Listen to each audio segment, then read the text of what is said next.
You ask Tiger to solve. This deals with linear equations with one unknown. The final result is w equals 5. Let's solve it step by step. Swap sides. Isolate the w.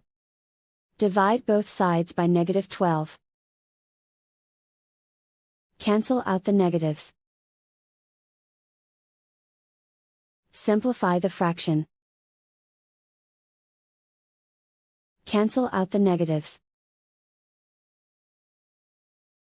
Find the greatest common factor of the numerator and denominator.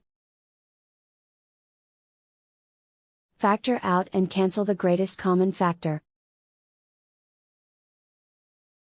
And so the final result is w equals 5.